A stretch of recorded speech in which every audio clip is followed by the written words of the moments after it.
there's clearly a fraternity of quarterbacks, and there's always this dynamic of mentorship for rookie quarterbacks. And it seems like it's being played out everywhere. But for you, what was that role of that veteran quarterback, and what was the message that you had for Mahomes when he was a rookie? Is there anything you said to him specifically that you remember, or what was your message to him?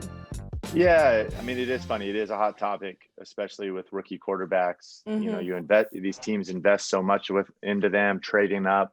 Obviously, a lot of draft capital in these early picks as quarterbacks. And then what do you do with them? Do you play them early? Do they sit? I think obviously every situation is a little bit different. I think going back to it, it wasn't anything that I said to Patrick. It wasn't like I was espousing knowledge this entire time we were together. Really, I think it was more about me going about my business as a starter. You know, I knew obviously that we'd moved up and drafted Patrick, and I knew I had this opportunity in front of me, and I could either kind of look over my shoulder and worry about him, or I could kind of lock in on the opportunity and go make the most of it. And so I think me going about my business every day, preparing as a starter, and going out and playing consistent football had a bigger impact on Patrick than any one thing I said. During the fall, you spend an absurd amount of time together. So Patrick and I were together in every facet of our life. And I think just being around each other and that observation, and really as a young kid, I think getting a glimpse on what it's like to prepare week in and week out, I think made probably the biggest difference. But yeah, I think that's the hot topic right now. I think a lot of people look at what happened in Kansas City, and certainly I think it says a lot about obviously Patrick's success, that people are trying to replicate that, and obviously it's humbling to think that I had any part in that. But yeah, you see it all over the league, and again, everybody has their take on it, on what's right. And again, I do think there's no one perfect cookie cutter way. I do think for a young quarterback, though, for me, having played really early on in my career, and probably at a point when I wasn't quite ready, and I certainly dug myself a hole, I do look back, and I do think it's better for a young quarterback to be over prepared than under prepared. And I do think you can damage young quarterbacks getting them out there in the less than ideal circumstances, and they can get beat up and really develop some scar tissue.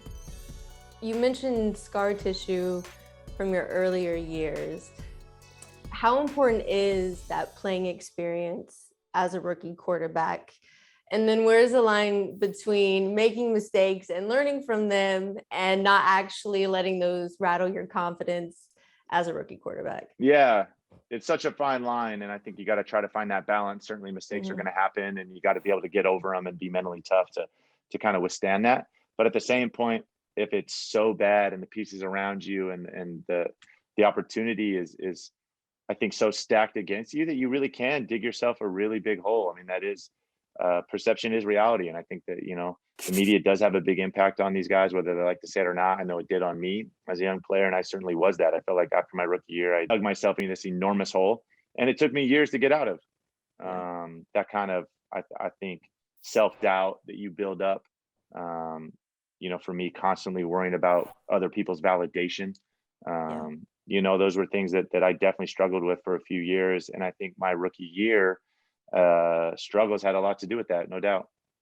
Your last year with Washington, you got to see Taylor Henicke up close, and he's clearly the guy they're going with moving forward. But Terry McLaurin said this of him, and this is his quote. He said, "It's almost something you can't necessarily describe, but when you're a football player, it's like, yeah, he has it. You know what I mean?" So what is that Terry's talking about, and can he actually be that guy in Washington? Even? Yeah, it's tough I think to define what it is. I do know what Terry's talking about.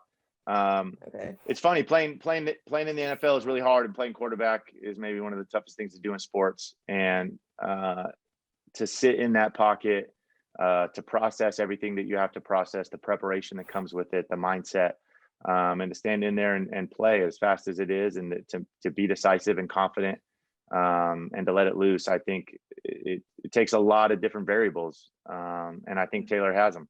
I think everything he's been throughout his career has kind of led him to this opportunity. He's been through a lot, and I think it's been awesome to watch him seize this opportunity. I'm bummed for Fitz. I'm such a big fan of his as well, and I think he was going to have a huge year, and hopefully he gets back healthy.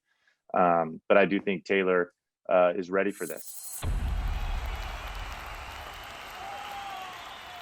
Hey, sports fans, if you want to watch more sports seriously, be sure to check out these clips right here. And make sure you're subscribed to the channel to see all the great content from us here at USA Today Sports.